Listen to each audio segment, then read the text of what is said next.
What's the title for this one, Pound? This one's called. What's the title for this one? What are we gonna call it? What was the title for the last one? It's got to be something to do with the pound for pound UFC discussion. Where are we at with it, Pound? All right. Let's just go. We'll get the title afterwards, but let's go straight in. I need to know where we're at, because the number one pound for pound, the lighter weight faced the number 2 pound for pound. The slightly heavier weight came up. I stayed up, battled up. You know me. Number 2 pound for pound, though. I don't know if he was the number. The other guy. I don't know if he was number 2. I don't know if he's okay. I saw that getting chucked about, but yeah. But what I'm saying is, I watched a very close fight. Very close. I feel like Volk, the Australian fight, the number one. I favoured his work, but I don't know what I'm watching, Pound. So I come here today to ask you.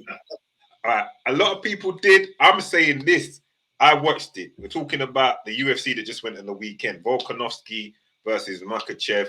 For those that don't know, go and check it out on watch the highlights. They're on YouTube. Volkanovski, the featherweight champion, went up to face the lightweight champion Makhachev. And yeah, man, I think Volkanovski, he carried himself real well, bro. I think he surprised a lot of people. He made it an extra competitive fight. I would say, if asking me scoring it, I'd say Islam won it still, 3 rounds to 2. Okay. But see, I'd say Volkanovski gave him all he could handle. Like, coming to the last round, my man looked out of breath. He was breathing heavy, mouth open, face bust up. Like, he was in a real fight. Very fast. Volkanovski was like, that's the first time I've seen him. I'll be real. Like I said, I've got the MMA casual hat on, especially at the beginning of this podcast. But like, I was really, really impressed with how fast he was and how in control of where he was putting himself and the situations he was putting himself in. And Islam Makhachev, right? He seems like a very, very good fighter in his own right. Like, from what I was to say, that was like my lens of really trying to sit down and watch. Like, I feel like I watched a very, very, very high level and competitive fight. Well, I'm not gonna lie. For me to say to you, listen, this is a fight you got to watch to start your MMA journey. I couldn't have picked a better one, bro. That was a mad fight. It was a very competitive fight, elite level. The technique on display, the skill on display from both of them, the heart, everything. Like Volkanovski going up and fighting that man. Look at this. You saw the size differentiation. Yeah, you could definitely. It was visible. Clearly, and to give him all he could handle, bro. But I think that Volkanovski surprised him with his ability to get back up, because them man there, Khabib and Islam, they're all from the same camp. And them Dagestani grapplers, once they get you and they take you down, it's usually a wrap for you. They're just gonna hold you there and put in work and keep you. We've actually got, sorry, just to quickly chuck in, bro. There's a kid in my boxing gym. His name's Amir, and I don't want to butcher his last name. Yeah, Amir Abakarov or something along those lines. Yeah, he is from, his family is from the same place as Khabib, Islam Makhachev, Dagestan, right? Dagestan. And he's friends with them all. So this little kid we've got right now in our gym learning boxing at the Steel City gym has also wrestled and done all of the other stuff over there, everywhere. Like, he's a very, very good kid athlete. Yeah. So look out for this kid in 10 years time, 15 years time. Everyone will be hearing of this kid. He boxes at Steel City gym. Say the name again. Butcher the name one more time. Amir, I think it's Abakarov. Something along those lines. Amir, along those lines. Look out for him. Look out for Amir. He's a good, very polite little kid. But they're from the same place. And what I'm saying is, he's already got the sort of mixed martial arts backgrounds in some instances, and now for me, he's learning boxing from one of the best places he can learn in this country, maybe the world. So I don't know. I reckon this kid, with all that combined, is going to be the future. But I digress. Sorry. No. Back to the script. For those that don't know and you just jumped in, you're listening to Pound Sterling and you're listening to Sunny Edwards, the IBF flyweight champion of the world. Check the stats if you don't know. Get to know. Undefeated champion of the world. It's not every day you're going to get a champion, a live world champion. And understand, to be a world champion, that's an elite few. You're a 1%. It's not every day you're going to get perspective. Continue. I want to be real while we're quickly still recapping the MMA from the weekend. Round 3 and 4 was very hard for me to watch, bro. I was struggling with my eyes open. I think I blinked and missed 3 minutes a couple of times. them rounds. And I think, for me as a fighter, staying up to 4 o'clock in the morning and then there being a lot of laying around, that's hard for me to watch. I need to come out. I need to get past that. Let me explain to you what's going on in that scenario there, yeah? Where Makhachev's taking him to the ground, right? 9 out of 10 times with other fighters, it might have been a bit more easy on the eye because usually one second. Start that again because the signal went on my side. I don't know what it's going to be like on yours. No, we were good. You with me now, yeah? Yeah, I'm with you now. Right. What I'm saying is, when a guy like them Islam and them guys, Makhachev, when they get you to the ground, 9 out of 10 times, it'll be more easy on the eye because they're going to be getting you there. They're going to shot you some punches and kind of dominate you there. What I saw, Volkanovski chose, rather than to stay on his back, his thing was this: I'm getting up, which is a hard thing to just do. You can't just get up against them. They drag you back down. He decided, like, I'm getting up. So his method that he chose was he's going to turn his back. He's going to give his back up. He's going to get close to the cage, and he's going to fight the hands, and then which will leave the rest of his body open to get back up. So it weren't interesting to watch from a layman's perspective, but there's a lot of technique going on there. Because you get what I'm saying to you? But usually you'd see more going on. But it created like kind of a stalemate where they're battling for position until they get back up on the feet. But as for the rest of it, I think Volkanovski with the height disadvantage, Islam dealt with it quite well because when Volkanovski was trying to come in, he was either eating at times a stiff. Volkanovski likes to get in, throw a body shot, then an overhand. You probably saw that over and over. That's one of his signature kind of things he likes to do. But Makhachev was greeting him with knees. And because of his height as well, the knees were coming up to the face. He was halfway there. Yeah, knees to the chest and face, and stiff jabs, stiff right hands. You understand? So credit to Volk for he kept coming, and even got put on his ass a couple of times, kept coming, and it was just a competitive fight all round. For someone that's not seen it before, apart from the grappling, what did you think all in all before we move on from this?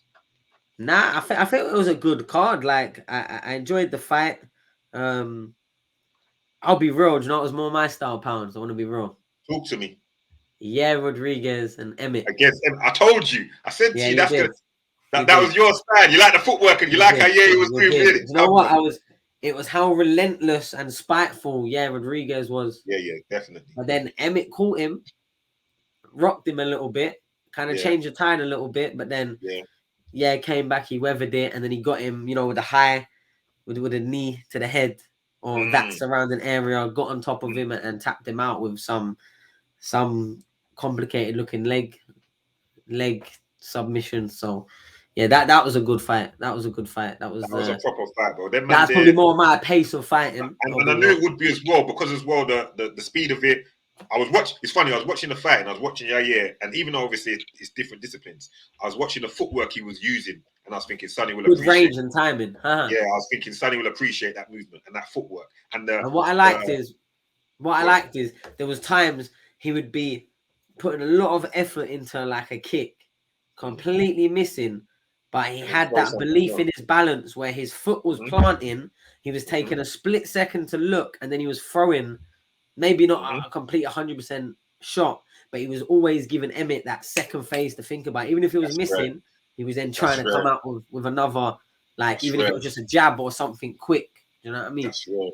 So he was always catching his balance and believing in it, not panicking. He was staying composed. Now you're talking the thing now, all facts. Now that was a great fight. Go and check out those fights. The champ started his MMA journey. For those that don't know MMA, really get involved. Because we're going to be talking MMA and boxing. Right now we're going to switch over to boxing, champ, because we covered the UFC. You covered the UFC. What else was you looking out for? Well, we'll start in the UK. I think it's probably the best place to start.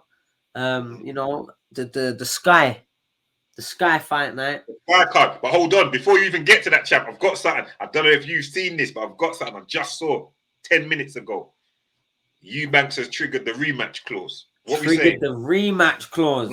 Yeah. Triggered the rematch clause. Rematch is looking now, like I wasn't sure if we was going to leave that for the more bulky part. Live. He's just done it. It's out. He's just come out. So what you're saying? We can't get the recap. Can't get the weekend out first before we get. Okay, now I hear it. No, we're doing it now. They just announced the rematch clause. So what do you think? Then we're going to talk about the weekend. What do I think? What do you think? Do I think he should have triggered the rematch clause? Me being a stubborn bastard, pride. I'm going to think I can beat this man. I'm going to believe in my heart. I can beat this man. Like, I was doing well. I got caught. But if you're asking me what I think the outcome will be, I can't see what he's really going to do. No, I can see what he can do different, Sonny. But here's my thing.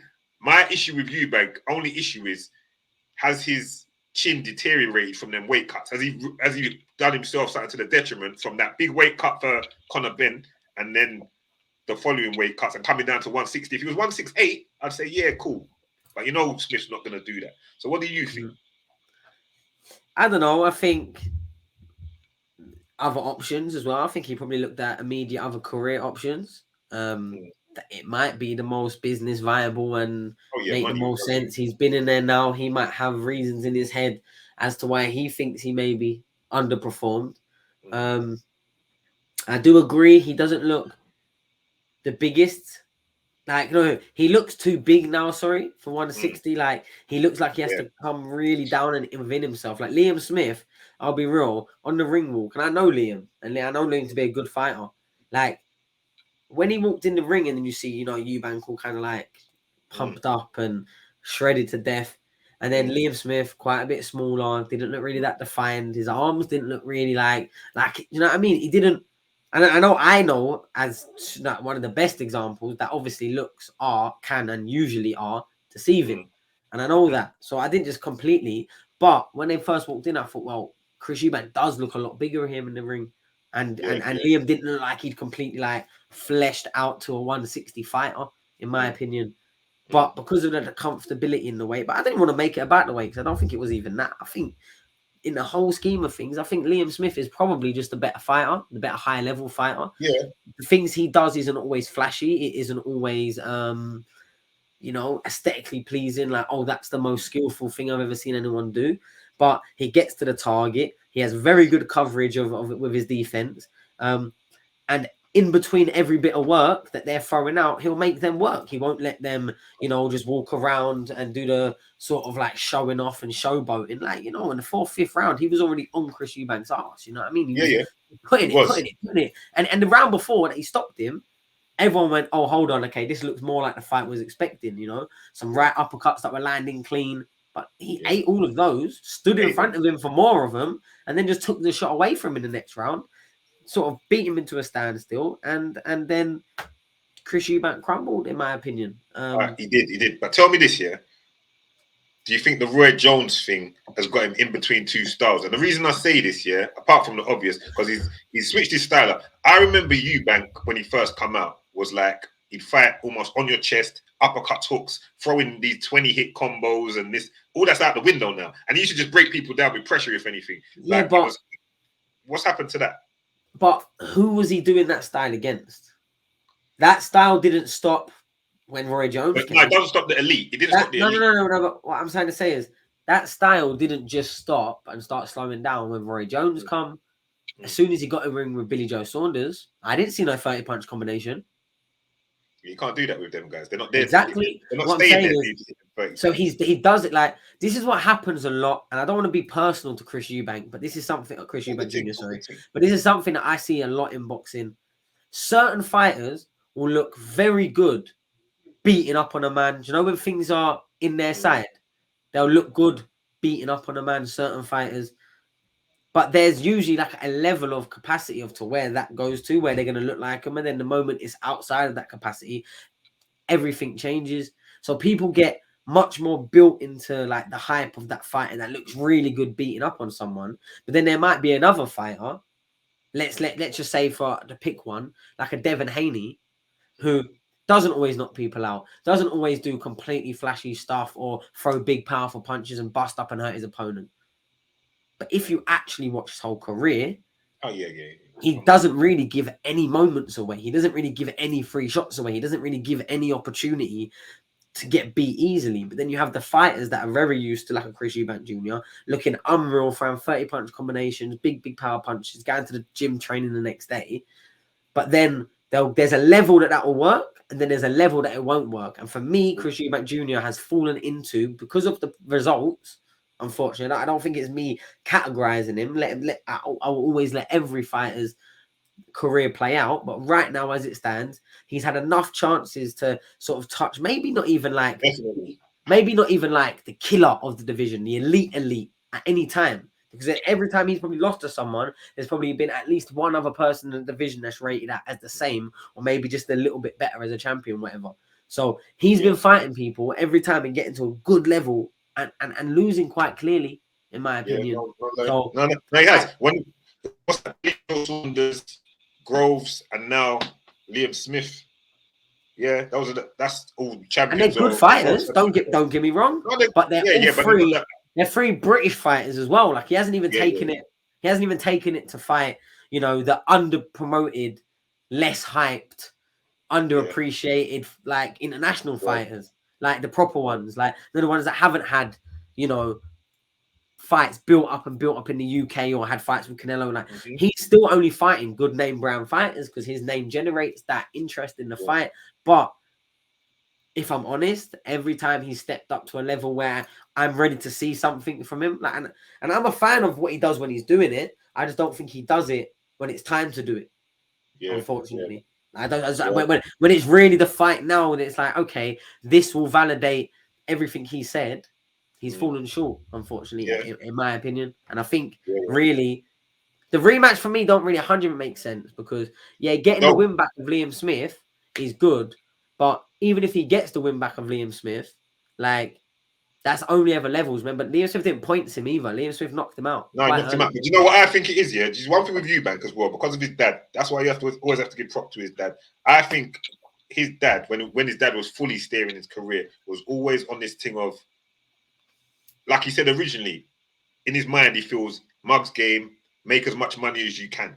And it's always been that. So he's always, remember, he was always on short contracts. He's fought for Channel 5. He's fought for ITV. He's fought for Sky. He's fought everywhere, grabbing bags. So I'm saying, if that's what your methodology is, your role model, your ideology, then this is the best way to grab another bag. He's gonna make the most money from it. So I can see that's why. I don't know if he's chasing titles and all that realistically. Maybe just come to just make sure, let me grab some more money, get out the game. You're getting your heads punched in over there. Yeah. Unless he's gonna, because I don't think he's gonna want to go. Where else could he go? Kell Brook. Billy Joe Saunders coming back. Billy Joe. Yeah, that's a money rematch. That's the best. That's as big as any. He can do both if he beats Liam Smith. Yeah, of course. And that's the thing. This is just like, and what people got to remember as well is when making and signing the fight and everyone agreeing to it the first time, Chris Eubank, he got a rematch clause put in there. In that rematch clause, there probably would have been a date around probably tomorrow or the next day. It's probably been left as long as it can. That at any time, Chris's team can send over the rematch clause. But it was a date. There was a date deadline. So it probably, as the weeks come on, it was like, well, I think I can beat him. The fight's already made. Like, I can just press now, and then we just got to find out a date and a venue. Do you know what I mean? So, there's a lot of reason. There's a lot of all right. Well, we'll see what goes on with that. And he might already have had his purse locked in for the rematch. Like, a lot of smart fighters would negotiate that point. Why wouldn't they? Smart. All right, moving on from that then, champ. What are you gonna say? You're gonna say the weekend. Talk to me. Oh I feel like it's best to start off with the UK card. I felt Adam Azim's performance. Talk to me. And the response to it. I don't want. I want to talk mainly about Adam Azim, but I want to take just a second to really highlight the response to a fighter like Adam Azim's performance, of which he put your man down heavy, busted him up for 10 rounds, landed heavy, clean power shots all throughout the fight, probably shipped about 4 or 5 half clean shots, really, that I can remember. Yeah. Against a 12-0 Nicaraguan, who I know from being in the ring with them are very, very tough individuals, just like your Mexicans, just like your Argentinians, just like your Filipinos. Some cultures are just bred differently because they have softer. Because we have softer life. Let's just be 100%. We're going to talk on that in another episode, champ, because I'm big on that. Go on. Yeah, and I can't wait for that one. Personalities, all of it will do that. But a big thing that I want to talk about on this episode is the expectations on these prospects. Like it is so, like, bear in mind, with the last 12 months, last 18 months, everyone has been really building up Adam Azim and Dalton Smith It's a future fight. It's a future all great British fight. There's differences, different, you know, like sort of cultures behind them and followings behind them. They're both very, very good fighters. We're both very good from a young age to be very good now. Both very highly touted. You know, Dalton got into the ring a bit ill, faced a good fighter that I think he only lost once for a British level, trying to change his life. Dalton got in there, won clearly. 116, 112, I think was most people's scorecards. But he didn't knock him out. Underwhelming. Oh, maybe he's overhyped. Fast forward a month or two later, Azim absolutely battered someone for 10 rounds. Like I just said, dropped him heavy. The kid was very tough, had to swallow some shots and was just game as they come. If anything, by the end, the shots hitting the kid, if anything, probably was just making his drive go up. You know, one of them, like a pit bull. Like a real life pit bull, ear hanging off or whatever, and they're still getting more and more and more. Like that's what Reyes to me was like. You get man like that. Stubborn. Like you really do. They get hit, and their initial reaction isn't walking out the ring. Oh, that hurt. It's okay. Look what I'm about to do to you. I'm coming for you now. I can't believe it. You know what I mean? There's different mindsets. But I was very impressed. I know a lot of people in boxing were very impressed with his engine over 10 rounds, the way he set about it. He's got that sort of superstar quality where he doesn't come out just looking to win. He comes out looking to put on a performance. Probably was half disappointed going into the 6th or 7th round. He hadn't knocked him out yet in all the shots. And after he put him down in the 2nd or 3rd round, I think it was. But I'm seeing boxing media outlets. Like, I understand boxing fans having whatever opinion, and it could be loaded with something else you might like. The fighter they're getting talked up against, or someone that they beat already, or whatever it might be. So I understand them. But you'll have boxing media pages. Like, as soon as that fight finished, I'm seeing Azim and Dalton Smith both off the back of unimpressive performances.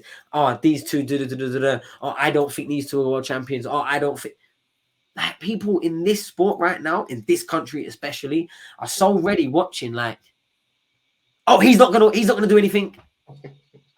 Oh, he's not gonna. And when someone does, it's like they don't like it, bro. It's like we've got like at the moment, for the most part, outside of the local support or someone that they feel like they can relate to, as I don't know, that's a similar person to me, or I like the story, whatever. Outside of someone actually being a fan of someone, it's like the general consensus, or at least in the echo chamber that may be the internet. You know what I mean? We are just talking about that. But the narratives that are going out there, it's like you see Olympians turn pro. And everyone is just picking apart their matchmaking, or they should be fighting him, or they had one last-minute replacement, looked like an easy fight, they knocked him out in a round. Now you genuinely have people with the negative agendas that they're pushing out there. They want people to lose now. It's the time. That's where it is with everything. It translates into the media, because the media are the same ones with everything, because everyone wants to see people lose now. Everyone's got something to say about people that are doing things that they can't do themselves and couldn't do themselves on their best day, but they all of a sudden become so knowledgeable, like they know, like they have no idea what it takes for these guys to do what they do, but they're quick to tear them down. They forget that they're dealing with people. Like, the human element doesn't always stay. Or a footballer or basketballer just goes as a game character, has stats and comes off, like nothing affects them. They might have had the worst day. They might have slept. Their kid might have been ill in hospital the day before. Like, you never know what is going through someone's head. And then you're going to see 36 minutes or 30 minutes or however long that fight lasts, and forget all of the past stuff you might have seen. And then, this is that fight now. Like, everyone has an off night. Everyone has an off night. And not even that, Pounds, yeah? He jumped in the ring against an unknown, undefeated Nicaraguan that came with a WBA international title, like, from over them sides. Like, it's a fight between two people. Just because you've seen that person knock out him and him and him doesn't mean for the rest of time, every person they come across, that fight's going to look like that. Have you not seen fights? Sometimes one person hits someone one time and they're gone. Other time they got to do a 36-minute straight now and lose. It's a discredit. It's a discredit to the opponent to think that he's just coming to get punched over. But that's the expectation now. That or the lack of empathy, or the lack of, like, whatever it is of the society of boxing, and a lot of the like we live in a sport right now. If you're not the guy, I'm world number 1, bro, and I still get called a bum. Yeah, right. I still get called. I'm not gonna do this. Or I'm gonna get world number 1. What I'm saying is, like, people just say whatever they want to say. That's why I say fuck them all. But they'll just say whatever they want to say. People chat shit. It's mad. You can never please everyone. You might as well lock in. To anyone watching this, you might as well just lock in, do what you're doing, because you're never going to please all the critics. They're always going to have something to say. They'll say something about the best of the best. And then to keep things moving at a nice pace, Go ahead. We've got to keep things moving at a nice pace on the Adam Azim card. I was very impressed with the performance of Zach Chelli. He boxed and beat, maybe as the underdog, maybe not. I'm not sure. He boxed and beat Anthony Sims Jr., which I think it was a good fight, a great fight. It was an interesting clash of styles.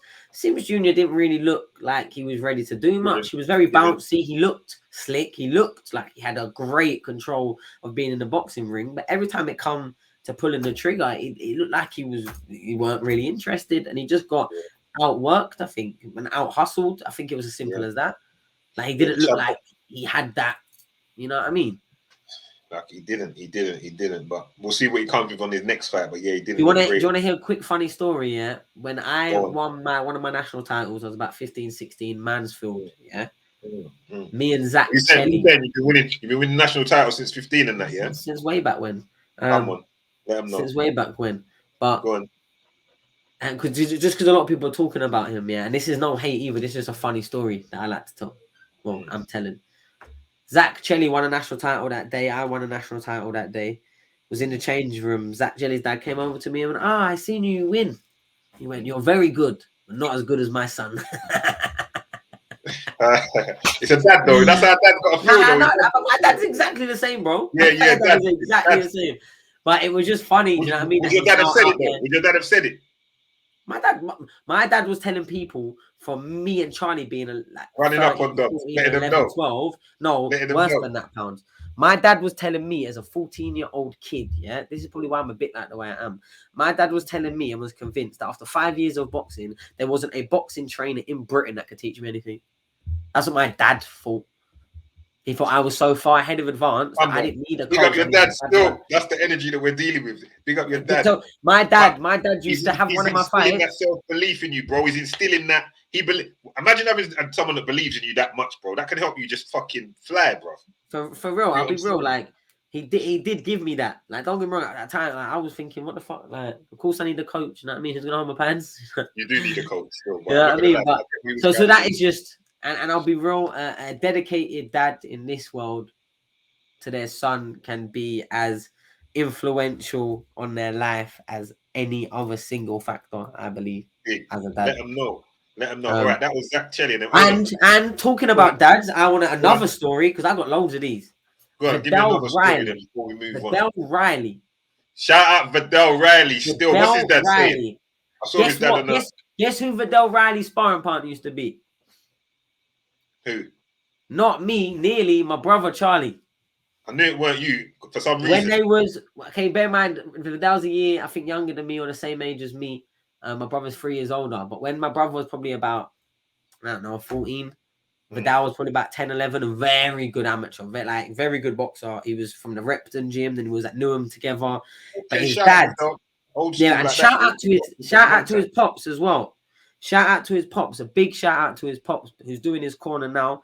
Like, I can remember having like profound boxing conversations with Vidal and his dad. When I'm 11 years old, and I remember some of the names that he had a big influence of like American fighters, where my dad was always like Joe Calzaghe was the best fighter ever, and always loved the British fighters. So it gave me a little lens early on to like, because Vidal was a good fighter. He was like one of the best in the gym at 10, 11 years old, and always was a good, like, he was one of the best in the country at the age, at like age 15, 16. Like, he was the kid that had been to the Worlds, he'd been to the Youth Olympics, he'd been to the Europeans. Like, I didn't go to any of those. Like, he was, you know what I mean, the guy. So big shout out to Vidal and his dad and his pops. It's annoying me that his dad's name's just escaped me. I can't remember. Let me say this, because it's funny you said, because I watched it on Saturday, and I saw his dad there, and I can see the closeness between him and his dad. And I can see that he's listening to his dad intently, respects all of his dad's words and all of that. You know what? They had a good relationship when he was a kid, man. His dad was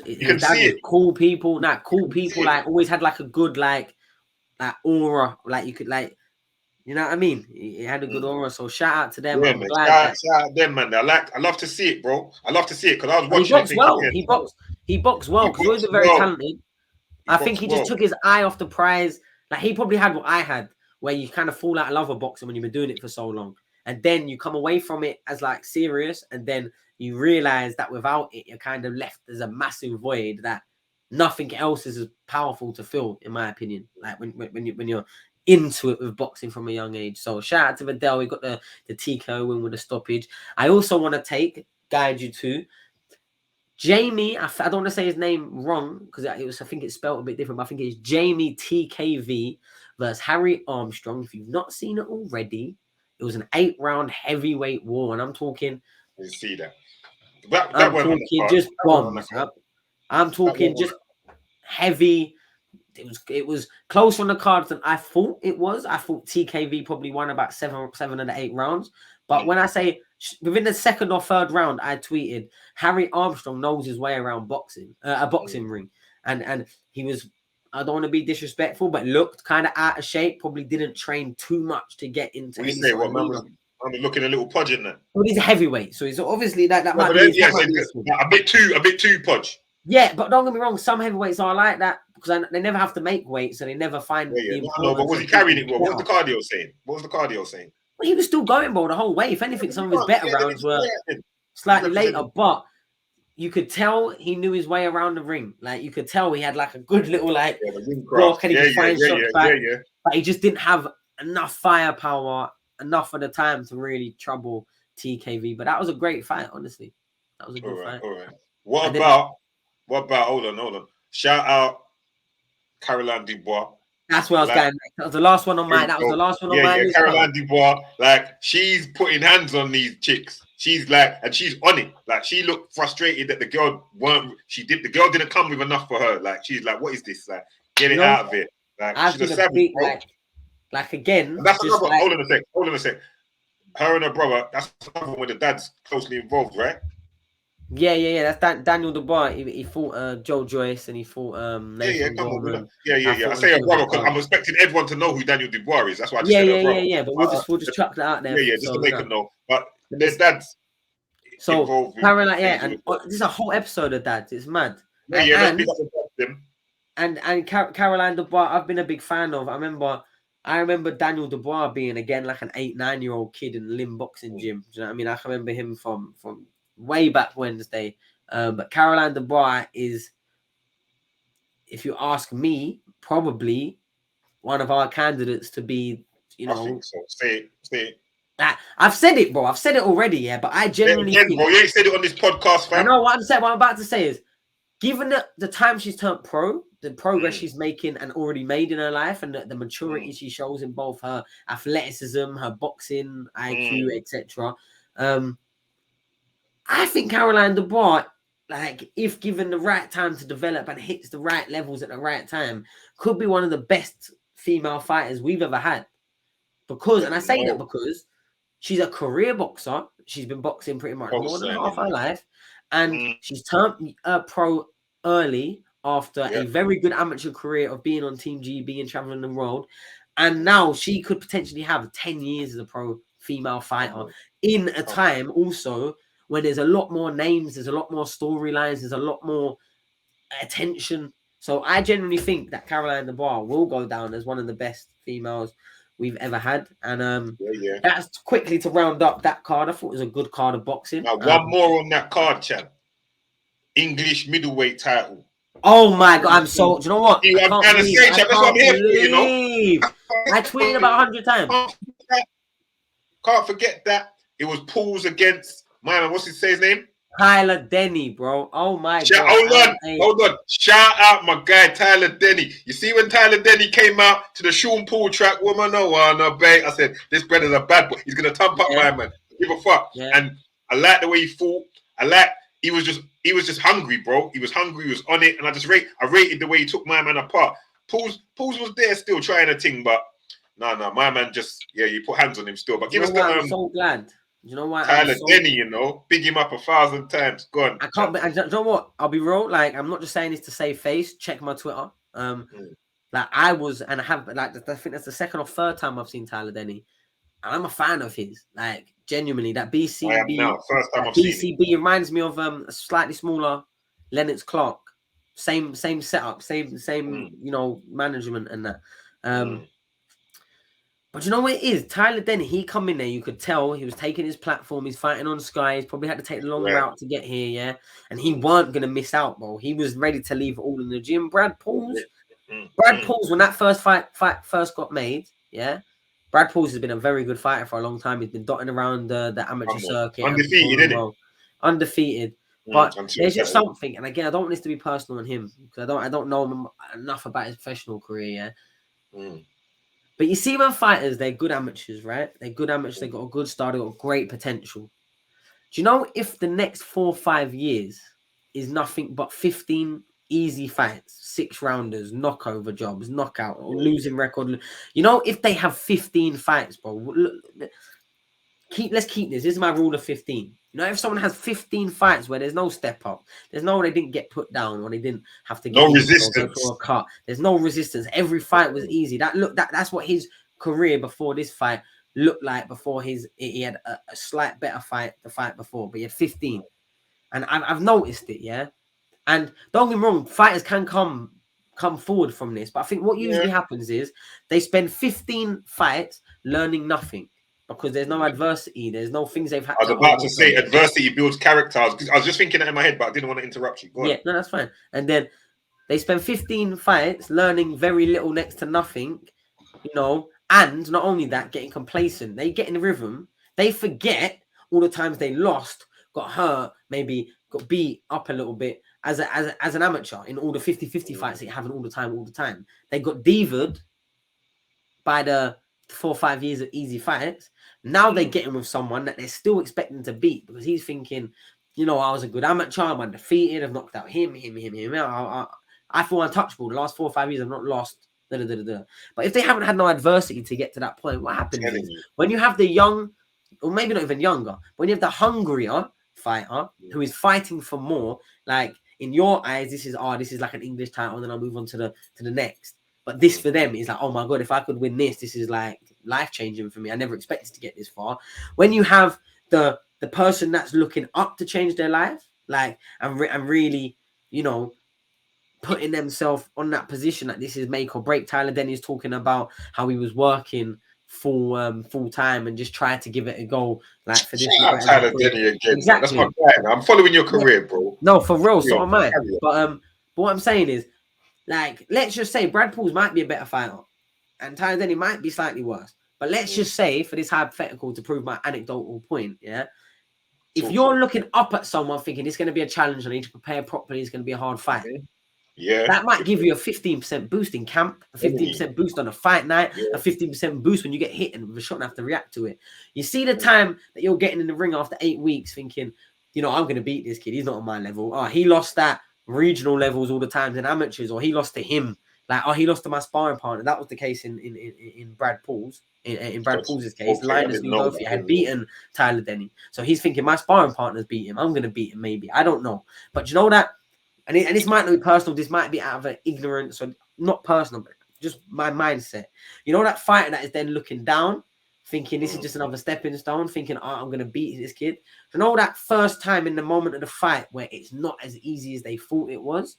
Their head doesn't know where to go, and their head doesn't know where to take their body, and everything stops working. And then they might have some success and show the skills of the glimpses, but when they've got someone that for 10 rounds is ready to just get on you and get on your chest and throw, he never got a foothold in the fight. I would argue that he barely won a round. Like, I don't think he did. Listen, as a good fighter, bro, but as a good boxer and a good fighter, like, you can even see in the ring that he was better than what he was showing. But why is that? There has to be reasons, like. And I maybe it isn't, but I think there might be a potential case of slightly overlooking Tyler Denny, thinking, oh, my sparring partners beat him. Maybe Brad thinks he's better, maybe not, whatever. I'm not trying to get personal, but when you come in with all of these outside looking in as a layman just watching, I'd say it was maybe a combination of the both, because my man, he looked shocked, like, bro, this fucker's not going nowhere. this fucker's just coming. He's just onto me. He's onto me, and he's just coming forward, and he's onto me. And he was just picking him. He was just outboxing him. He's outboxing him still, punching his head. I think it was honestly a tremendous performance from Tyler Denny. Tremendous. I don't want to be too tight. I don't want to be too tight. Sorry, I don't want to be too tight on Brad Pauls but what I'm looking at is a fighter that I know to be better than pretty much any minute I've seen in that fight. I know him to be a better fighter than that. But what happens is sometimes you have to learn 15 fight nights of lessons in one night. If you haven't been matched right, if you haven't had, okay, you've had your couple of easy ones, we need to get a slightly harder one in here now. Maybe a little bit heavier one, maybe a southpaw, maybe someone that can punch a little bit, got a few knockouts. Then you need the prospect. Like, he went straight into Tyler Denny at 16, 17, 0, and I couldn't tell you what his like. That's another thing I was going to say, chap. How many southpaws would he really have fought before, Paul? Or how many would he have sparred with? Because southpaws aren't that easy to find. Maybe not, but I think as a boxer that spent most of their life boxing, it gets to the point where orthodox and southpaws should be the same. If it's not, champ, you're talking for yourself. You're talking for yourself, champ. Yeah. You switch stances, you do what you do, so you can do all of that. So you can talk all of that. You know, it comes as a boxer. I hear all of that, world champion. But for these men that have had 15 fights and they ain't really fought certain men, you sometimes you don't really get that many southpaws in the gym or be able to get that much southpaw work or have one with that's onto you as much as my man is. He's not just southpaw, he's bringing toughness, he's bringing a bigger level of determination. He's very unorthodox. He's like he was moving unorthodox. He's like the opposite of what you think a southpaw should be. Like pressuring, right hand over the top, head off the center. Not much even tact at times. Just sometimes a war of attrition is what you need. Paul didn't have the answers, in my opinion. Yeah. But I would. To be the hammer, it's hard to be the nail. And if you've had 15 fights where, I agree with what you said there totally, because, you know, boxing, there's a build-up. So you might, all right, it's time to put him in a 6 round, and then it's a 9, then it's a 10 round, and so on. Then you're going to get a guy that won't go away. Like, that's why, see that you were talking earlier with the Nicaraguan, and he weren't a knockover job. That's good experience. Now you've had someone that won't go away. For your guy that you're talking about that had the fight, they were Adam Azim, yeah. Adam Azim, right? He won a knockover job. That's good experience. So sometimes you need, because look, he showed that he had a good engine. He showed that he can do the round. And Pauls will come back. Pauls will come back, and we'll see what goes on for him next. Pauls will come back. He'll be there. Yeah, there's one last fight that I do want to talk about from the recap.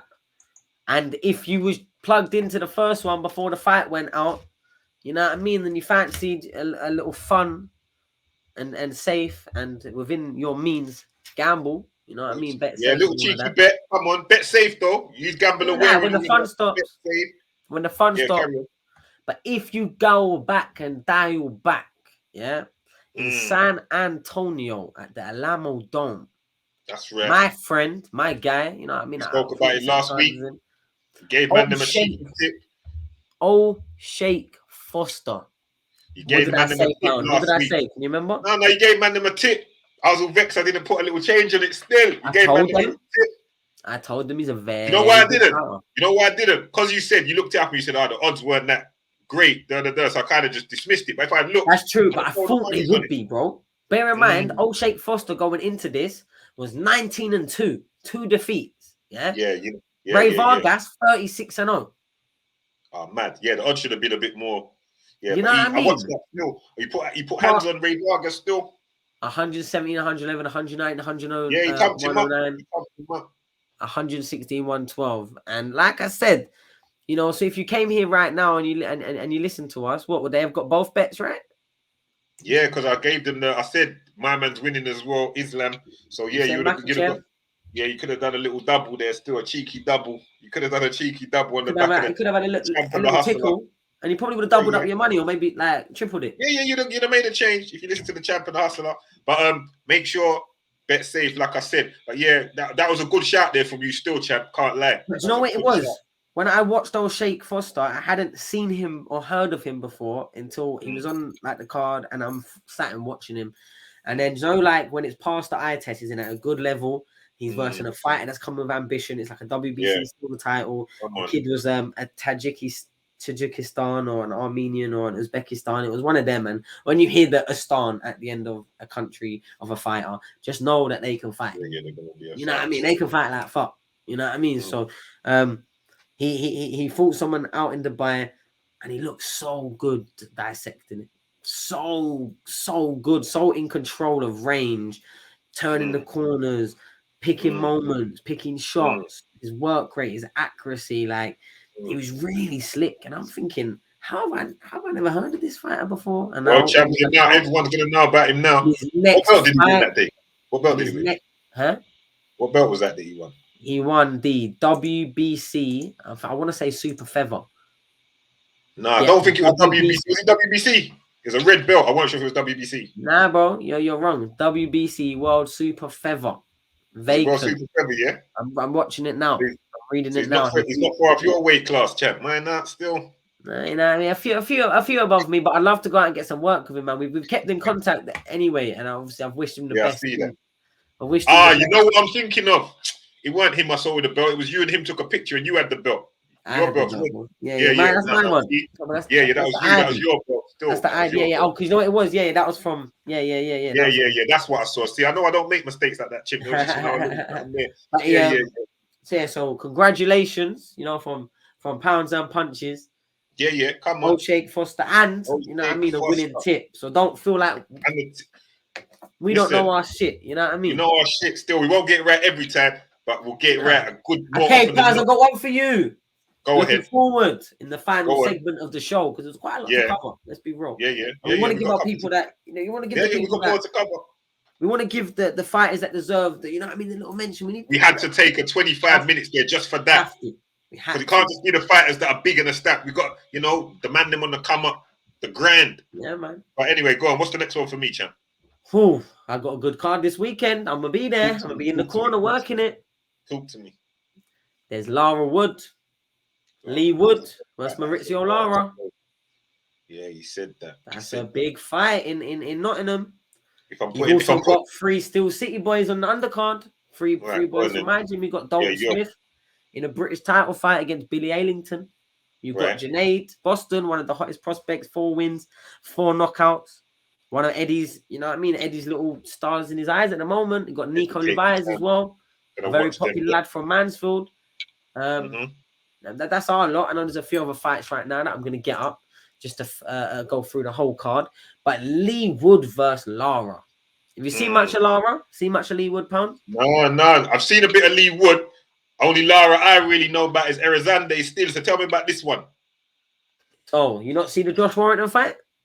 Man. Oh, yeah, I saw that fight. I didn't know. Okay, yeah. This is that Mexican that came over twice. Yeah. And fought Josh Warrington. Yeah. They were good fights as well. They were. They were very good fights. But Maurizio Lara showed on them occasions against a very good fighter in Josh Warrington that physically, the power he possesses is a threat, bro, in my opinion. I think genuinely, like, he's one of those, you know, they seem to come out of Mexico like a conveyor belt. Very heavy-handed, very explosive, very aggressive, very relentless, very tough, can take a shot in his own right. Like, he just seems like a handful. And I want to give massive props to someone I know personally in Lee Wood, because I don't think he had to take this fight. Like, I don't think he had to go this way if he didn't want to. And he could have easily sort of gone and looked for other fights, but where he's been chasing Leo Santa Cruz down tooth and nail, he eventually vacated and upgraded his world title status because he just didn't want to know after 3 years of not vacating or defending the title. Bizarre to me how you can even be considered a world champion in that time. Maybe the lockdown and that helped with him, but we move on. But yeah, Lee Wood to be taking that fight to defend his world title against a genuine threat in Maurizio Lara in his hometown. I'm looking forward. Where am I putting my money, champ? Where am I putting my money? Do you know what it is? I'm putting a bill. I'm putting a bill on one of them. Who am I putting my bill on? But you know, I'll be real, yeah. I'll be very real. Something about me is when I'm to, you know what I mean, load a bet. Not that I do bet because it's you know what I mean, it's not allowed. But if I was to give one, I know you don't bet, but now and then I do, just to make it. You know, so when I bring you pounds and I got a tip. Yeah. I'm not gonna go mad. I'm just gonna put £100. Humble bet. What we saying? Who am I putting it on? Well, right now it's hard Right now, yeah, Lee Wood is in a good run of form and he's knocking people out, right? But I have not seen enough moments of weakness. Yes, so you don't want to give an uneducated. Lara. You don't want to give me an uneducated. No, in the sense of sorry, you don't know enough about the opponent. You can't tell me for 100 pounds you don't know about the opponent. I've not seen enough moments of weakness, is what I'm saying. I think Mauricio Lara. I think Mauricio Lara. On Lara now. What I'm saying is, and I like Lee Wood, and this ain't personal. If you're actually asking me a question on boxing right now, I wouldn't have picked that fight for Lee Wood. I wouldn't have, bro. I wouldn't have, and that's why I'm giving him so much props. The champ's saying put your £100 on Lara. The champ's saying it politely. But I hope I'm wrong. I genuinely hope. I know them ones. I have them moments as well. Lee Wood's a good fighter. He's a good fighter. He's got heavy hands. He's got a good slick style. Yeah. I don't know. I just think sometimes how the Mexican fighters partner up to how the British fighters fight.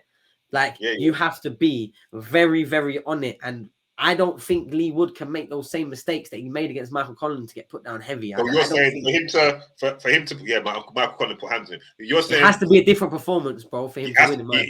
Does he have to be flawless all night? Yeah, I don't think he wants to get. He has to be switched on all 12. All 12 got to be switched on.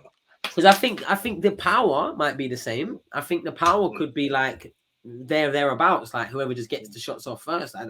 Maybe I don't know, but the thing for me is, if it goes as a firefight, I'm favoring Lara stylistically, and maybe like his background and what what energy he brings to the ring more than Lee Wood. But Lee Wood, he has got a massive heart at the same time. I'm not saying for a second he doesn't.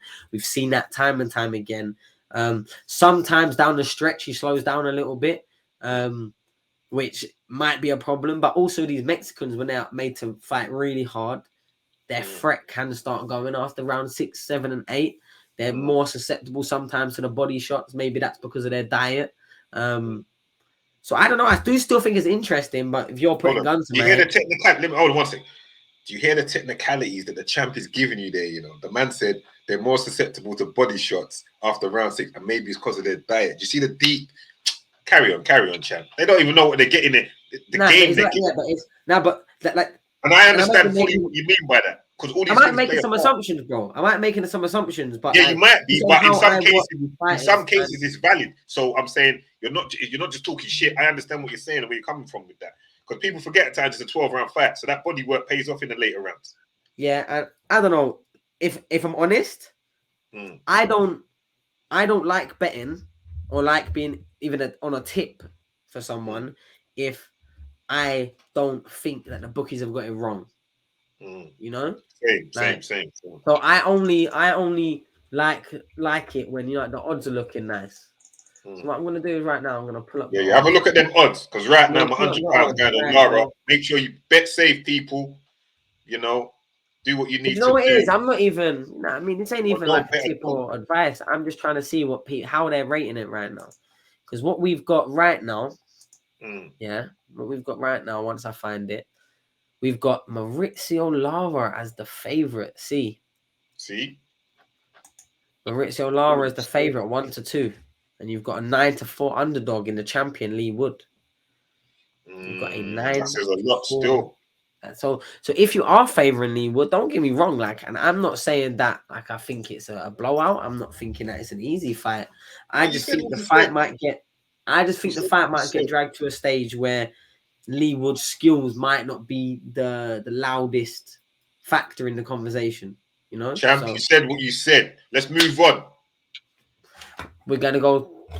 Let's talk about some of them things that we were talking about that you sent me the other day. For one, what Canelo's gonna fight Jack Ryder, allegedly. John Ryder.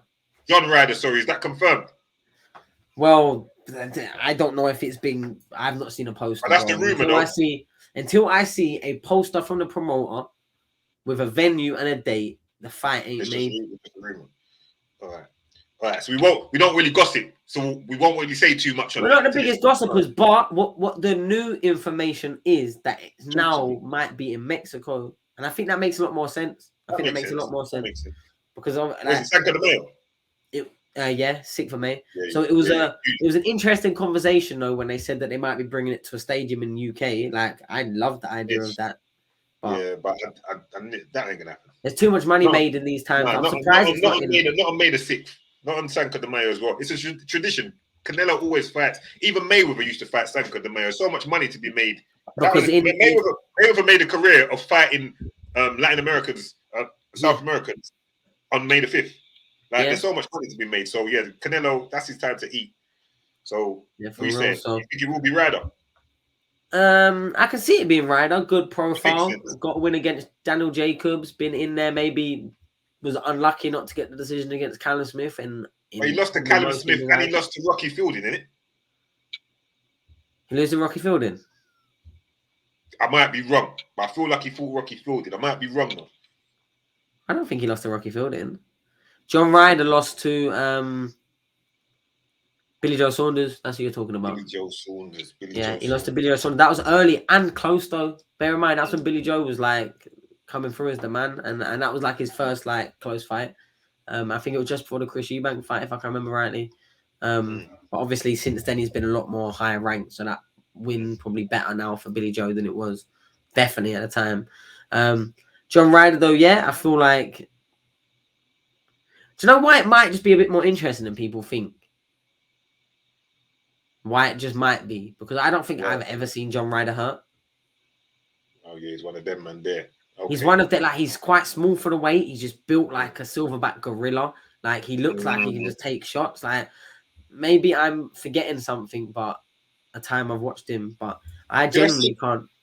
Did I see him have a fight recently? No, I'm not. I know what I'm thinking about. That's the next what we're going to talk about. But I've never seen John Ryder particularly hurt, and he's been in with Callum Smith. I know Canelo did beat Callum Smith, but a lot of people thought John Ryder it was Callum Smith. What that decision there was kind of close, wasn't it?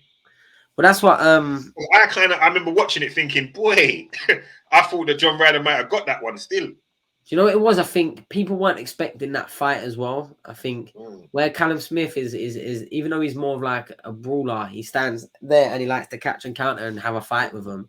People saw the like height and saw the the skills that they know he does possess when he wants to use them, and they expected Callum probably to keep John Ryder at bay a lot more, not be mixing it with him. But John Ryder is very compact, very close to the ground for his weight. He's very strong, got strong foundations, and he was just working at every time. That was his chance to go, a unified world champion? Of course. Yeah. Of course, you're going to see the best out of him, of course. And I think he did perform well.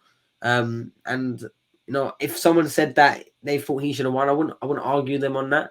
I thought it was a very close fight.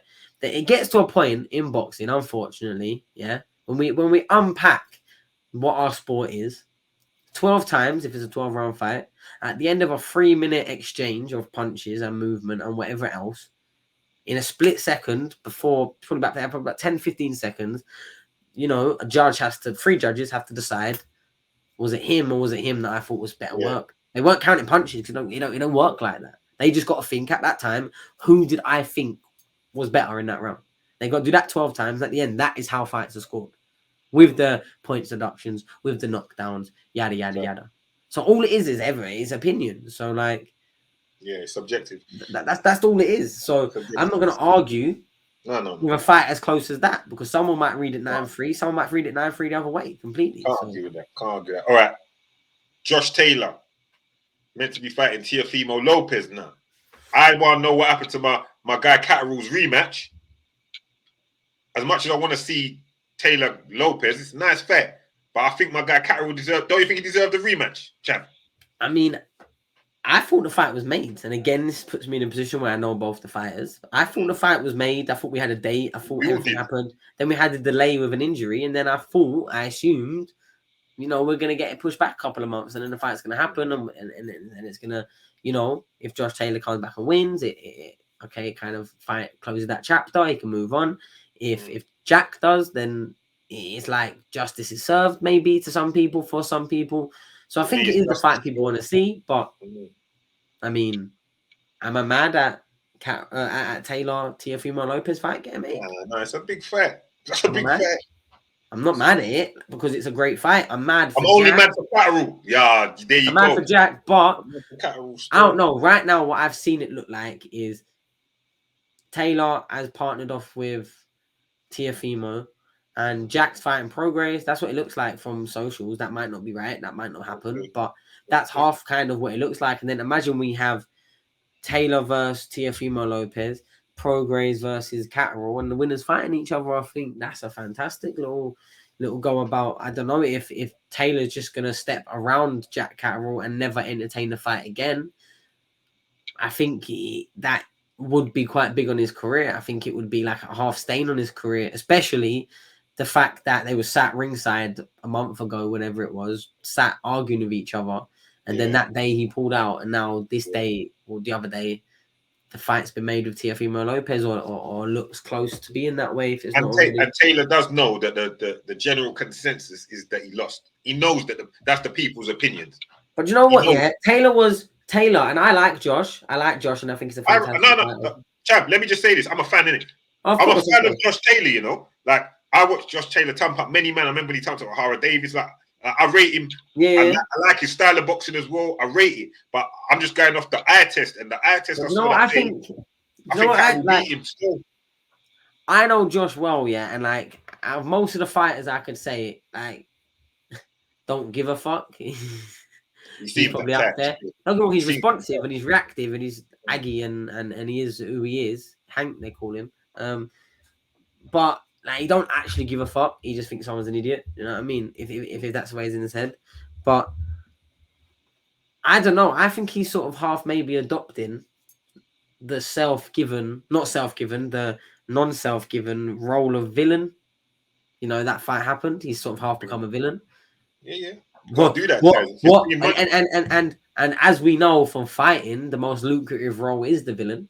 Always the bad guy. Always, and he's become it without choice. He was like a hero, and now he's still got probably the Scottish support, but it's probably the people that were claiming him as British that now maybe not as supportive of some of the things in the Catterall side of things when he faced and it was an English lad or whatever. However, unless you just thought it was right and wrong is right and whatever.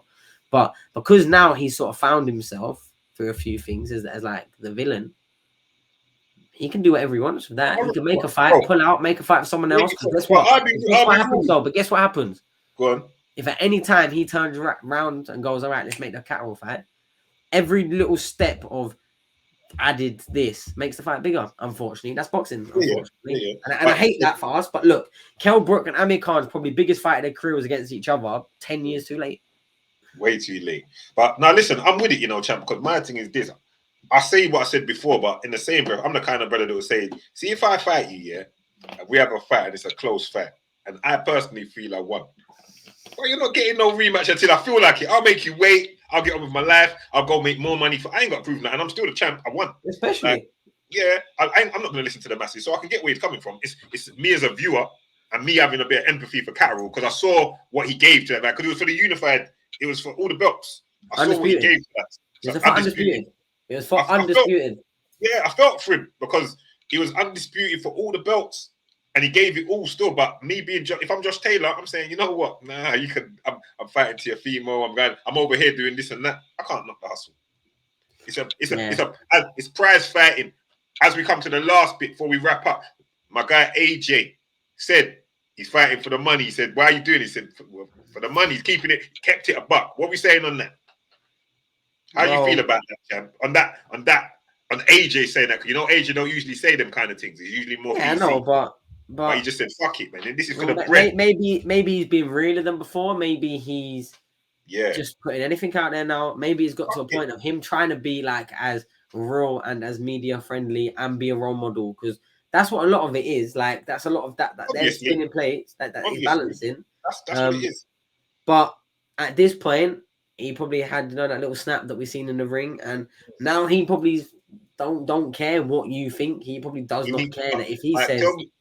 Go on. Do you think him not holding back on that will help him not holding back in the ring? Because to me, it's like the two go together. Yeah, well, that's it. That's the big play in it. There was nothing.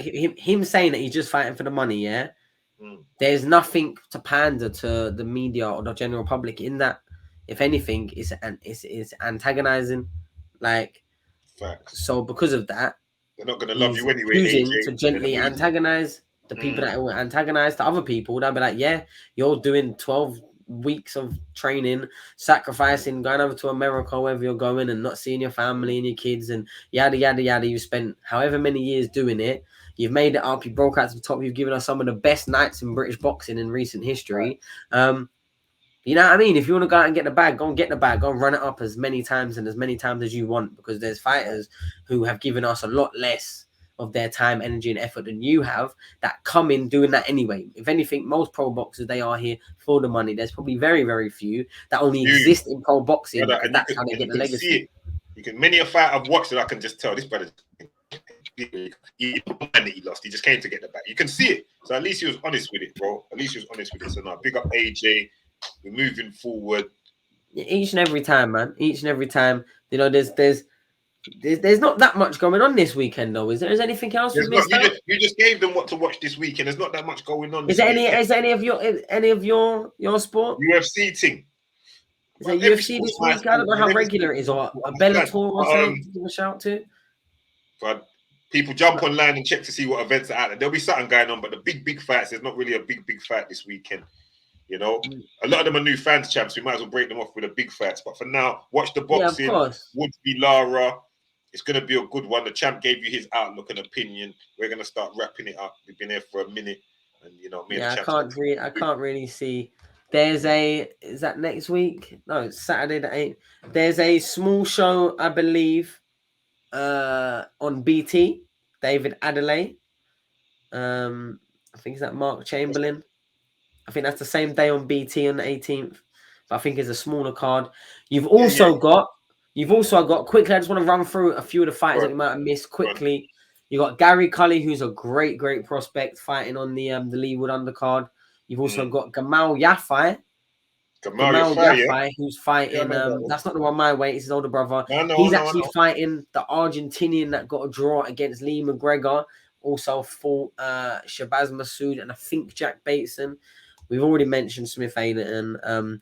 There's a fight in, I want to say, California. Louis Neary versus Hoy Hassinian. I mean, you don't know them, man. You're just reading it. You don't know. I do know Louis Neary. And what I was gonna say is, I don't get excited about his fights. I'm pretty sure he was one of the 5 Mexicans that did the drugs test scandal. And I think as well, he always fails weight. So I'm not trying to give him a shout out. I'm just letting you know that.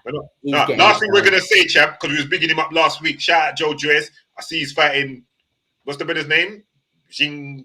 That's it. Zhang, that's it. I saw the funny thing is I saw Zhang's last fight, but yeah, Joe Joyce is fighting him soon, and he could have won that fight. He could have won that fight. Could have won that fight. He's not a pushover, but Joe Joyce should deal with that pretty straightforward. But I'll be real, Joe Joyce versus Zhang. When that comes round, we'll get more into it. But that fight there is like he's got a fight coming. It's like two titans or two big juggernauts, modern day giants. You know what I mean? Fighting like two of them. Like in heavyweights, we often have one really big one against always kind of smaller people. Yeah, them men are super heavyweights. These are sure. Yeah, and I think Joe Joyce is the smaller one. Get onto that. Oh man. All right. On that note, we're gonna wrap it up. It's the champ and the hustler. We're done.